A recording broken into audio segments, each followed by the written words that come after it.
Michaud, je suis professeur agrégé à la Faculté de musique de l'Université de Montréal comme professeur de composition et également vice-doyen au cycle supérieur à la recherche dans la même faculté. Alors, ma discipline de prédilection est la composition mixte, qui est une discipline méconnue peut-être du grand public, mais pour tout dire, c'est une discipline qui allie à la fois composition musicale pour des instruments acoustiques comme piano, violon, violoncelle, etc., et également une composante électroacoustique, plus souvent que non par ordinateur. Alors, c'est une discipline qui existe depuis la fin des années 30-40, et donc avec la naissance des nouveaux ordinateurs, c'est allié aussi de certaines disciplines comme la composition algorithmique.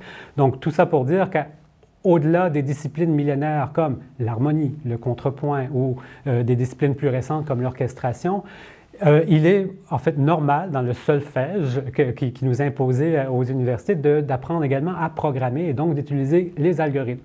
C'est pour ça que je dirais que dans ma pratique quotidienne, l'intelligence artificielle qu'on s'en sert par le biais d'outils d'aide à la composition ou tout simplement comme concept général n'est pas vraiment en rupture avec les disciplines qu'on enseigne à l'université ou les thématiques de recherche qu'on pourrait y retrouver.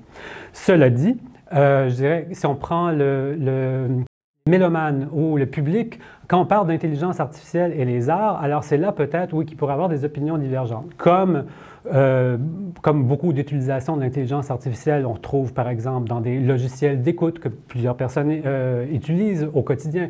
Vous aimez tel et tel groupe de musique, alors l'algorithme vous recommande peut-être des découvertes ou je ne sais trop quoi. Alors on s'entend, c'est une fonction qui est quand même relativement utilitariste, comme on trouve dans l'intelligence artificielle, qui est finalement un outil qui nous aide. On est pris dans un bouchon de circulation et puis où on peut même prévoir un bouchon de circulation et d'avoir une route qui est proposée. Je ne suis pas astronaute, mais je pourrais bien imaginer les utilisations pour les gens qui veulent aller dans l'espace ou même dans la médecine.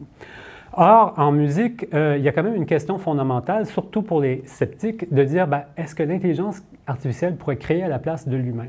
Alors ça, c'est une question, je dirais, plutôt qui touche aux humanités numériques, mais qui me préoccupe, je dirais, au quotidien.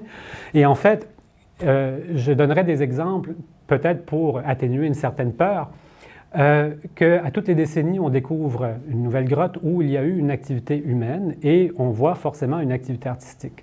Et c'est là où est-ce que je vois qu'au-delà de la fonction peut-être d'industrie culturelle ou de marchandisation de la culture, c'est une activité qui nous différencie, je dirais, du reste des animaux. C'est vraiment quelque chose qui nous appartient et qui ait l'intelligence artificielle ou pas, que ce soit une activité qui soit vendu ou pas, ou qu'il y ait du business même qui est autour, ne change rien au fait que c'est une activité qui nous appartient en tant qu'être humain. Et donc, la création, c'est aussi comment nous réagissons face à notre environnement. Donc, que ce soit des dessins dans une grotte ou que ce soit, par exemple, réagir à une nouvelle technologie, contrairement aux autres disciplines que j'ai mentionnées, comme la médecine ou de faire des voyages dans l'espace ou je ne sais trop quoi.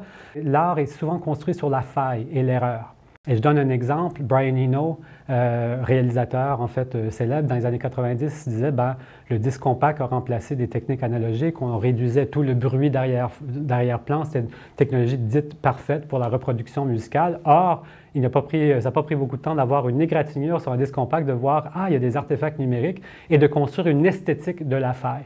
Je dirais que c'est la même chose pour l'intelligence artificielle également. Je veux dire, je parlais d'algorithmes pour le trafic. Il y a un artiste, justement, si on prend Simon Weckert, artiste berlinois, qui a décidé de prendre 500 téléphones intelligents, les mettre dans un chariot et se promener à pas de tortue à Berlin pour faire une œuvre d'art conceptuelle.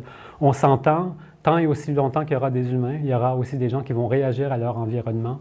Et je vois l'intelligence artificielle plutôt d'un bon œil, surtout si on peut commencer à avoir des conversations de la place de l'art et de la culture dans notre société, et donc la place également des humanités numériques.